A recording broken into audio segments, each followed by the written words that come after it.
ইয়াৰ ছাত্ৰ-ছাত্ৰীসকল আজি মই তোমালোকৰ কাৰণে তোমালোকৰ ফাৰ্ষ্ট সেমিষ্টাৰৰ BA BSc BComৰ AEC আসামিছৰ শৰ্ট কুৱেশ্যন কিছুমান অৰ্থাৎ শৰ্ট কুৱেশ্যন আনসাৰ কিছুমান আগবঢ়াই লৈ আনিছো সো তোমালোকে হেখলৈকে ভালদৰে চাবা ভিডিওটো কোনো ধৰণৰ স্কিপ নকৰাকৈ আৰু তোমালোকে এই ভিডিওটোৰ পৰা উপকৃত হলে এই ভিডিওটো লাইক কৰিবা চেনেলটো সাবস্ক্ৰাইব কৰি বেল আইকন বজাই দিবা আৰু তোমালোকে যিমান পাৰা তোমালোকৰ বন্ধু বান্ধৱীৰ সৈতে শেয়াৰ কৰিবলৈ নাপাহৰিবা কিন্তু সো তোমালোকে চাই যোৱা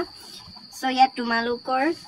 শৰ্ট নোট লিখা আছে তোমালোক দিয়া হৈছে সো চাই যোৱা তোমালোকৰ এক্সামত মানে খুব অহা দেখা যায় আৰু এই কুৱেশ্যন আনসাৰ কিনি হৈছে তোমালোকৰ ইউনিট 4 ৰ মানু শংকৰদেৱৰ নামৰ পাত্ৰীৰ পৰা অনা হৈছে সো তোমালোকে ভালদৰে চাবা তোমালোকৰ এক্সামত খুব অহা দেখা যায় যে মানু শংকৰদেৱৰ পাত্ৰীৰ আলোচনাৰ আধাৰত সমালোচক হিচাপে হীৰেন গোহাঁই ৰচনাৰ কেইটামান বৈশিষ্ট্য উল্লেখ কৰা বা বৈশিষ্ট্য উল্লেখ কৰা তোমালোকৰ এক্সামত আহে কিন্তু সো তোমালোকে ভালদৰে চাই যাবা ইজি হয় তোমালোকে পইণ্ট প্ৰায় 5টা মান মনত থৈ দিবা ইয়া দিয়া ধৰণৰ সো তোমালোকে প্ৰথমতে লিখিবা যে মানু শংকৰদেৱ পাত্ৰী আলোচনাৰ আধাৰত সমালোচনা বা সমালোচক হিচাপে হীৰেন গোহাঁই ৰচনাৰ কেইটামান বৈশিষ্ট্য হৈছে এনে ধৰণৰ সো এনেকৈ লিখিবা তোমালোকে প্ৰথমতে লিখিবা যে ইয়াত সমাজবাদীৰ বাস্তৱতা বিৰাজমান হৈ আছে বা বিৰাজমান হৈ থাকে আৰু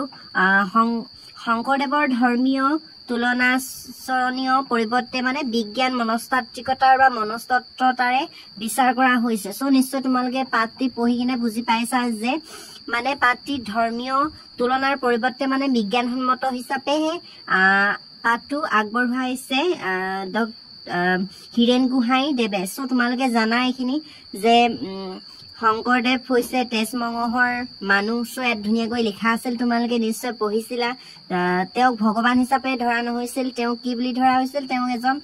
সাধাৰণ মানুহ হিচাপেই ধৰা হৈছিল সো এইখিনি তোমালোকে জানা 2 নম্বৰ লিখিবা যে বস্তুনিষ্ঠতা আৰু তুলনামূলক বিচাৰ লেখাটিত মানে পৰিলক্ষিত হয় শংকৰদেৱৰ লগত বিষ্ণুপ্ৰসাদ ৰাভাৰ আদৰ্শগত মিলৰ তুলনাই পাত্ৰীৰ সজীৱ এনেদৰে সমসাময়িক ৰাজনীতিত দেখা দিয়া সামাজিক দায়বদ্ধতাহীনতাৰ স্বৰূপ উল্লেখ মন কৰিবলগীয়া সো 3 নম্বৰ তোমালোকে লিখিবা যে লেখনিত তেওঁ নিৰ্ভীক আৰু স্পষ্ট কণ্ঠেৰে বৈষ্ণৱ ধৰ্মৰ ভাল আৰু বেয়াৰ লগতে শংকৰদেৱকো উদ্ভাসিত কৰিছে সো বৈষ্ণৱ ধৰ্মৰ মানে ভাল আৰু বেয়া সকলো দিশখিনি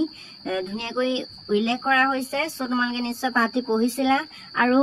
4 নম্বৰ দিয়া হৈছে যে গোহাঁইৰ সমালোচনাৰ দৃষ্টিভংগী সূক্ষ্ম সো এইখিনি তোমালোকে জানা 5 নম্বৰত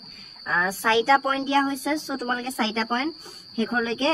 ধুনীয়াকৈ চাই যাবা যাতে এক্সামত আহিলে তোমালোকে কোন ধৰণৰ পাহৰি নোযোৱা তাৰপিছত তোমালোকৰ আহে যে হীৰেন গোহাঁইৰ জন্ম কোন চনত হৈছিল সো তোমালোকে চাই যাবা জন্ম আৰু মৃত্যু চনটো সো তোমালোকে জন্ম চনটো আছে যে 1939 চনত সো এইটো তোমালোকে মনত থৈ দিবা তাৰপিছত হীৰেন গোহাঁই সাহিত্য আৰু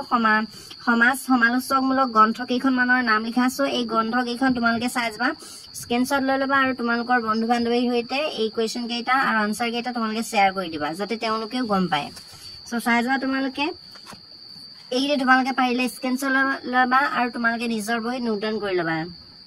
তাৰপিছত 6 নম্বৰ দিয়া হৈছে যে হীৰেন গোহাঁই আত্মকথামূলক গ্ৰন্থ কেইখনমানৰ নাম লিখা সো তোমালোকৰ এক্সামত আহিব সো এক্সামত অহা দেখা যায় এইকেইটা কিন্তু most ইম্পৰ্টেণ্ট তোমালোকে প্ৰায় দুখন চাই থবা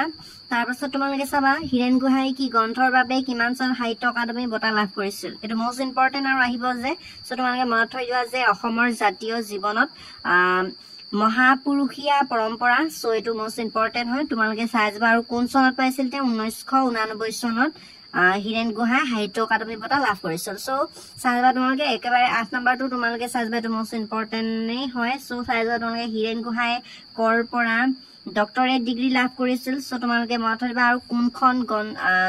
আৰু গ্ৰন্থখনৰ নাম কি সো তোমালোকে চাই যাবা এক্সামত আহে আৰু তোমালোকে এইটো স্ক্ৰিনশ্বট লৈ লোৱা সো তোমালোকৰ কাৰণে আজি আগবঢ়াই অনা কুৱেশ্যনখিনি ইমানেই আছিল তোমালোকে এই ভিডিওটোৰ পৰা উপকৃত হলে এই ভিডিওটো লাইক কৰিবা চেনেলটো সাবস্ক্ৰাইব কৰি বেল আইকন বজাই দিবা সো আজিলৈ ইমানে মই তোমালোকক নেক্সট ভিডিওত লগ পাম